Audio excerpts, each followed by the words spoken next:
So while my buddy was recovering from a very traumatic surgery, Where are you? And I'm so sorry. I cannot sleep. I decided to show him most of Taika Waititi's movies. Because I'm an adult and I make good decisions.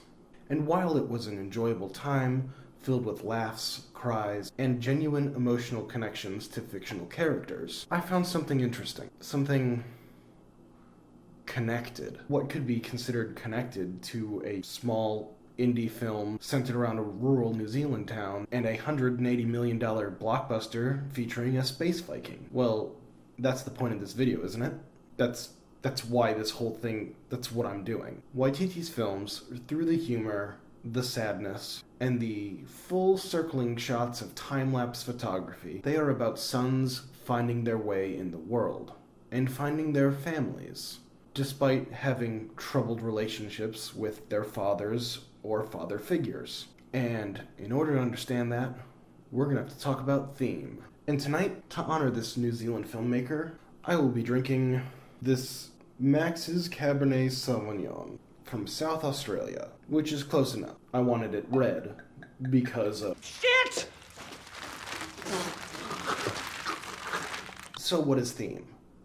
Theme is the heart of the story. It's what it's about. It's why the story is being told. It is connected to the protagonist's need of the film. In order to spare you thousands of dollars in film school, in every story, characters want something and need something. The want is something specific. It's tangible. It drives the plot of the story. It is a goal the character is trying to get through the course of the movie. But the need is deriving from a character flaw, something that is keeping the character from feeling whole. In cinematic stories, mainstream Hollywood stories, in order for the character to achieve their want, they have to also achieve their need. And in tragic stories, characters might get what they want, but they don't achieve their need, so their earning of what their goal is falls hollow. An O. Henry sort of situation. Like a pedophile's movie, Chinatown. As Scott Myers says in his blog, Go Into the Story, the want is the external goal, and the need is the internal goal. So in a movie like The Last Jedi, comments below, Rey's want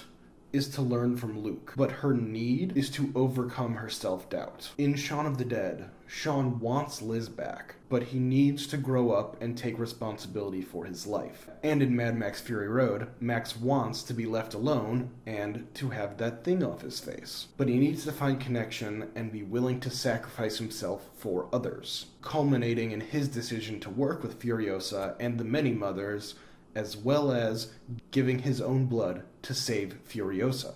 In all of these examples, the want is connected to the plot, or what happens in the story, and the need is connected to the theme, why the story is being told. And before I dig deeper into these movies, I want to say yes, I understand that I'm a white American talking about movies directed by and having very specific stories about the native Maori people of New Zealand. I'm not here to tell you that viewing these movies the way that I view them is the only way to see them. And just because I don't bring in the specific notions of colonialism and imperialism into my readings of these movies does not mean that they are not there. Far from it. Even in the most broad and widely accessible movies of these four, Thor Ragnarok, the jokey joke movie about space Vikings, has an underlying theme that the sins of colonialism cannot and will not stay under the surface, cannot and will not stay buried, despite our best hopes of whitewashing history, as represented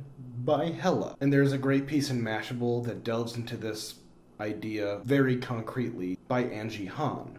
Link in the description. I am also not saying that all of these movies have the same theme. Waititi is a much more capable filmmaker than to tell the same story multiple times. That's a dig at Neil Blomkamp. But I did find it interesting that 3 of these 4 movies star young boys from the ages of 12 and 14, and that all of them deal with fathers or father figures, and all of them go on coming-of-age journeys where they are no longer children and they are finally on their way to manhood. So in the 2010 film Boy, we follow Boy, His name is Alamin, but to distinguish him from his father, also named Alamin, we call him Boy.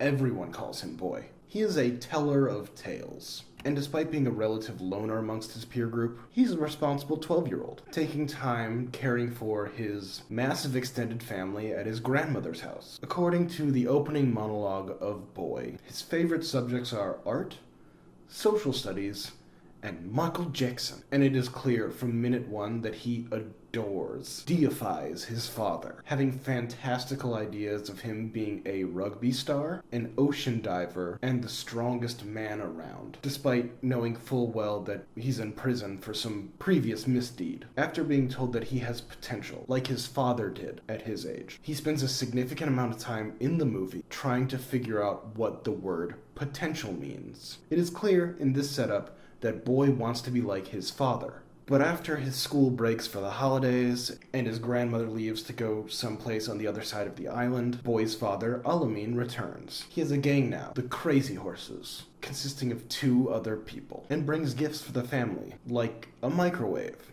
and sparklers. But very soon, it is clear to the audience that Alamin is not a good role model for Boy. Having the children dig through the whole family's plot of land in order to find buried treasure, goading Boy into stealing marijuana from a crop that a friend's family is growing on their land, and refusing to be called Dad by Boy or his brother Rocky, preferring the term Shogun. But all the while, Boy is desperately vying for his father's approval, whether it's faking a girl giving him a hickey using a vacuum, allowing his father to chop up his head of hair in order to hopefully look like Michael Jackson, and trying to fit into the gang by letting a bunch of people draw all over him with Sharpies so that he can look like he's tattooed. The desire to connect with his father leaves him to ignore some of his responsibilities, namely feeding his family. After Boy steals his father's money and coat with the Crazy Horse's emblem on it, he buys his friends popsicles and starts strutting around like he's the man. But this takes a turn for him once his father arrives.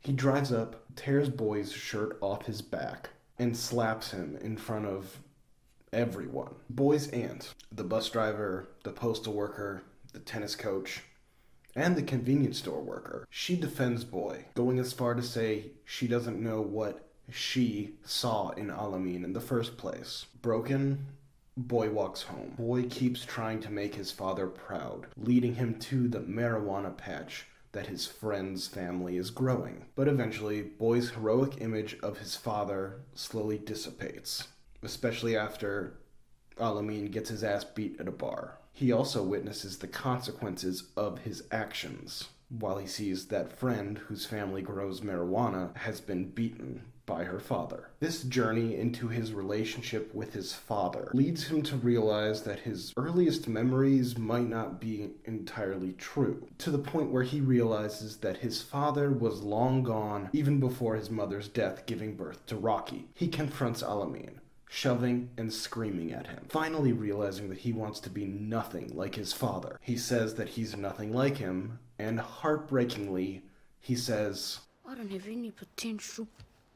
He and his cousins clean up the house, which has been in disarray since Alamin and his friends showed up. He gives a sparkler to his friend Dynasty, who felt the effects of his misdeeds the most. And he tells his younger brother fanciful tales of his father leaving to go to Japan to learn to be a samurai, knowing full well that they will probably never see their father again. And finally, for the first time in the movie, he walks with Rocky to their mother's grave. And there, they find Alamin, and the trio can have some sort of resolution. The beginning of the film is shot through Boy's eyes, and everything is magical. Even the sparkler his father gives him has the effect of glowing up the entire room. But as the movie goes on, and he grows up, the movie loses that sense of magical realism. So when he finally gives the sparkler to Dynasty, it's just a sparkler. Nothing magical about it, but it is a gesture of him taking responsibility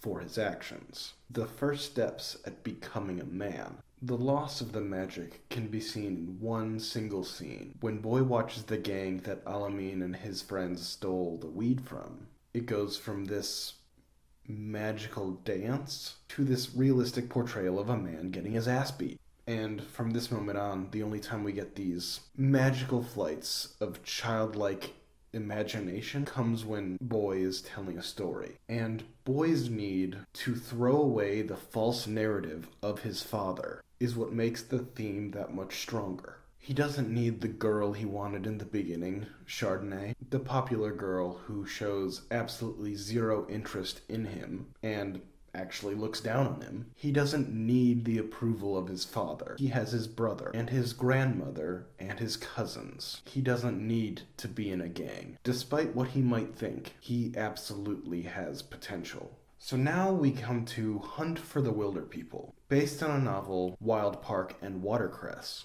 by Barry Crump. The protagonist is Ricky Baker, played by Julian Dennison. A child, we are told, is a juvenile delinquent by child welfare service worker Paula Hall. His crimes are spitting, breaking stuff, graffitiing, amongst others. While he has charisma and some charms, and is clearly an innocent young boy, he's still a boy, limited by impulse control, and has a very rigid view of the world based on his very specific upbringing. He's a city boy brought to a place on the edge of the New Zealand bush to be fostered by a woman, Bella Faulkner, and her cantankerous husband, Heck, played by Sam Neill. It is made painfully clear that this is Ricky's last chance. Despite Ricky's clear disdain for country living, insofar as him deciding to run away the first night that he spends in the house. Bella Faulkner, portrayed magnificently by, I'm gonna butcher this,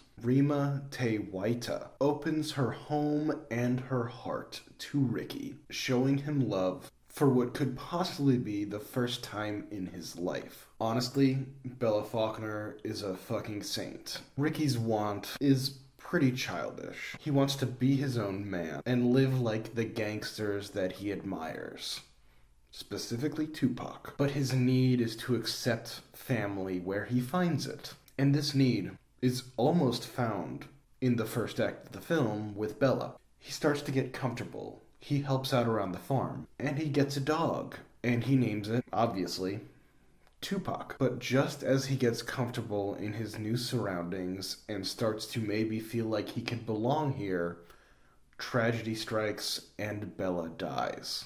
As Heck wails, Ricky watches, fearful of what could possibly happen next. When a letter from the Child Welfare Services arrives, stating that Ricky will be taken away, he decides to hoof it into the bush. When Heck finds him, starving and barely surviving, Heck breaks his leg. Their relationship is antagonistic. Heck wants nothing to do with him, and Ricky keeps saying, puffing out his chest, that he can survive on his own. But since they both need each other, they spend their time in the bush hunting for food. That one's mostly Heck, despite his broken leg, and making things out of the flora that are around there. That one's Ricky. When Heck heals enough that they can make their way to a campsite, they find that Heck is assumed to have kidnapped Ricky, and they are wanted by the authorities. After a hilarious misunderstanding, they decide to stay on the run and make it on their own. There is only one line in the movie that acknowledges Ricky's biological father. His father left his mother before he was born. That, and Ricky's mother's decision to give him up when he was a baby, has given him a perspective that he needs to be a lone wolf, self-sufficient,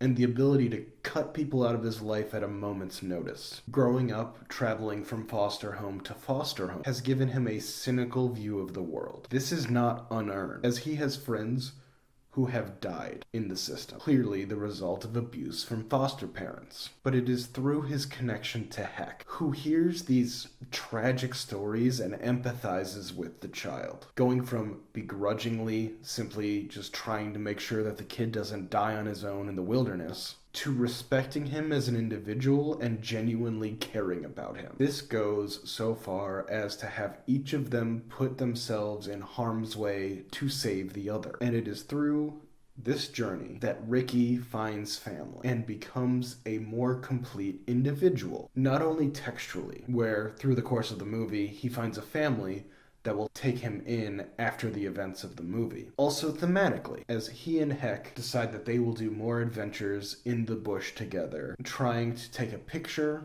of an assumed extinct animal that they found along their journey.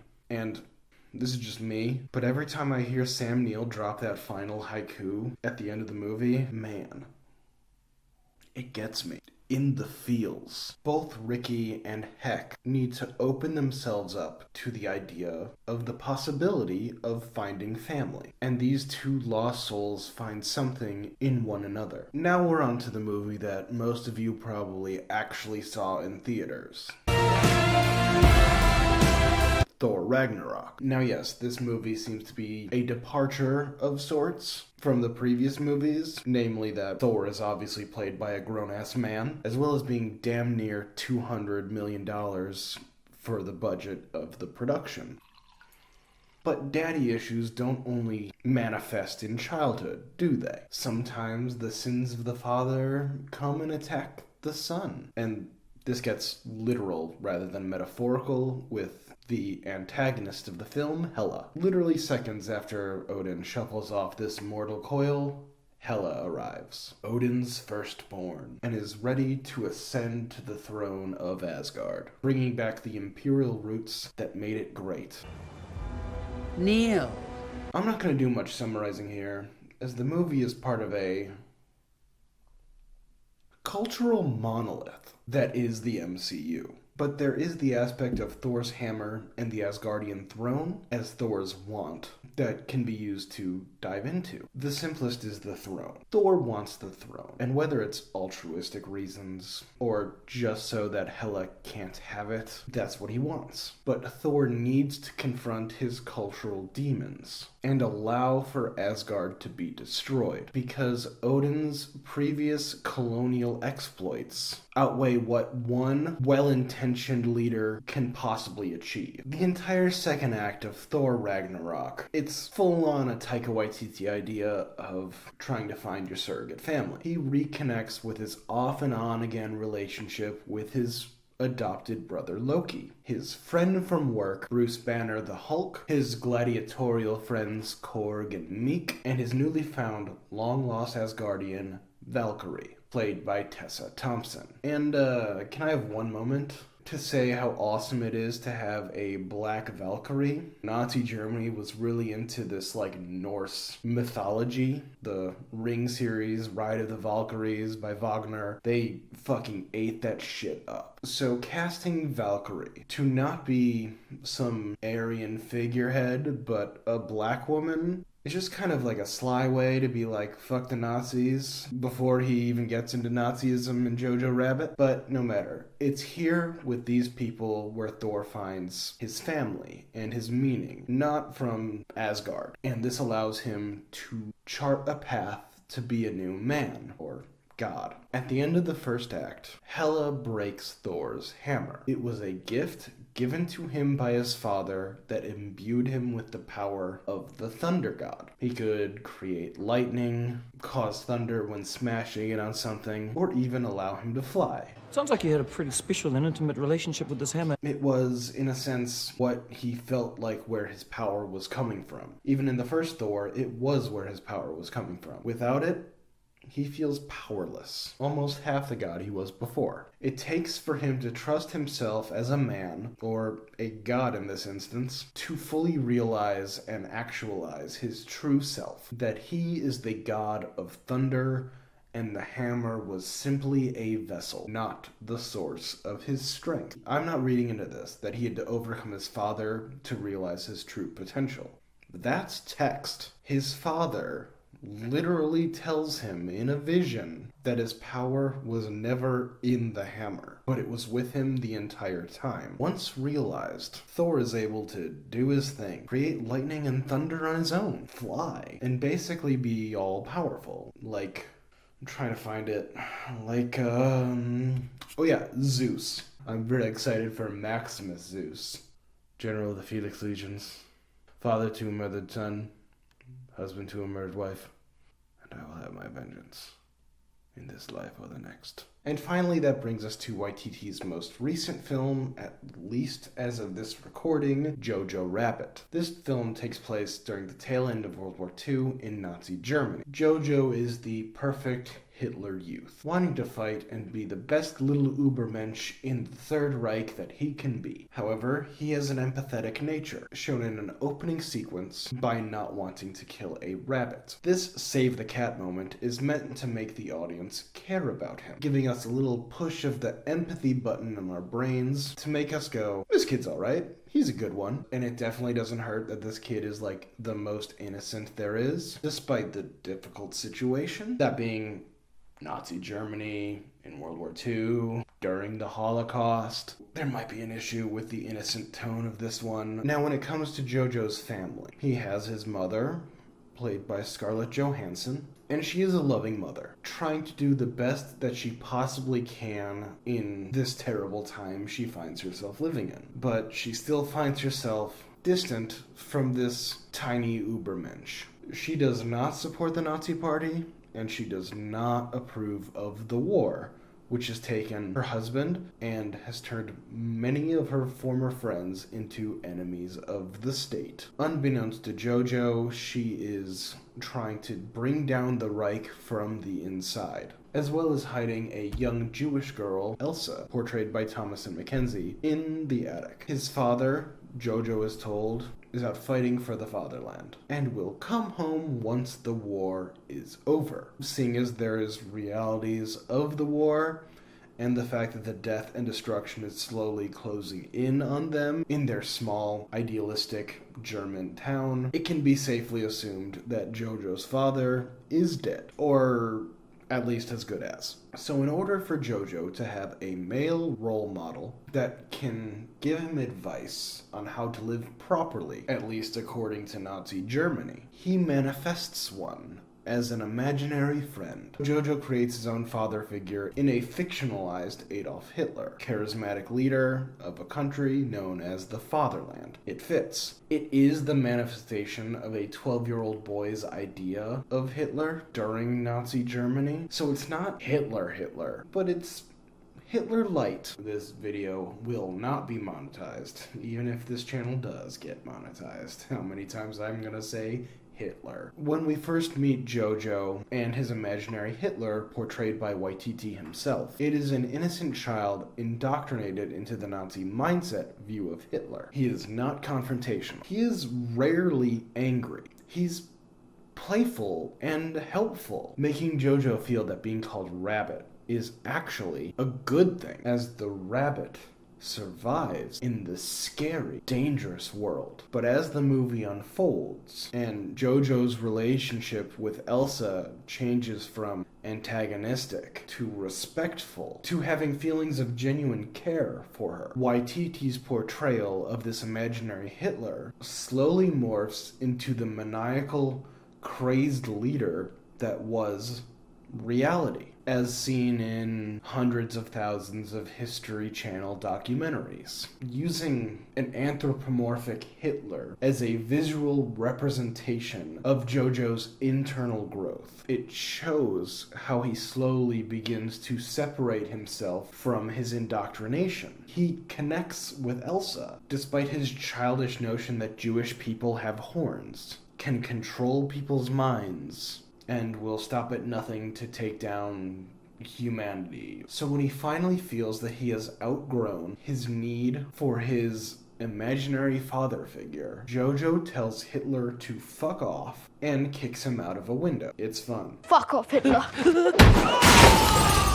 But there is another character in the film that can represent a father figure to Jojo. The character is Captain Klinzendorf, portrayed by Sam, I might be a racist, but I'm actually kind of a nice guy, Rockwell. Captain Klinzendorf would be considered what would be called a patriot to Germany, but not necessarily to the Nazi Party. He is a decorated veteran and is paid with his eye for his bravery, but is now relinquished to a managerial role due to his disfigurement. And he might be gay, shown by his homoerotic relationship with Finkel, his subordinate, played by Alfie Allen. You're doing a great job. Thank you. fantastic relationship. But when it comes to his relationship with Jojo, there is a genuine care to it. He shows interest in Jojo's creativity, encouraging the boy's idea of writing a book about Jewish people, despite the clear misinformation. But his care for Jojo becomes clear in the audience's eyes when the SS comes to investigate Jojo's home. They find Elsa, who pretends to be Jojo's dead sister. When Elsa gives the wrong date of birth, Captain Klenzendorf, the only person who knows whether it's correct or not, vouches for them. And his final moments, at a point when all of the Nazi forces are captured by the Allied forces, are to protect Jojo, giving him fatherly advice and saying that everything will be alright and telling him to make sure his sister is safe before throwing him to the ground and calling him a Jew. He willingly accepts an executioner's bullet to protect Jojo. So yeah, that's kind of it. Boy, Ricky, Thor, and Jojo all have to get rid of their respective worldviews and reject their fathers in some way or another in order to find their families to become complete people. I just find it fascinating to find the connective tissues in stories that directors and writers decide to tell. Does that mean Waititi's next film, Next Goal Wins, which is about the 2014 FIFA World Cup, will have the Dutch-American coach of the American Samoa team, played by Michael Fassbender, have to overcome the sins of his father to win the qualifying match to make it into the World Cup? Well, I guess we'll all have to wait till the movie comes out. Or will Natalie Portman's character have to face her mother with Thor: Love and Thunder? Stay safe out there. Hopefully everybody's vaccinated, and if you're not, wear the mask, and like, share, subscribe, comment, tell me what you want my next video to be.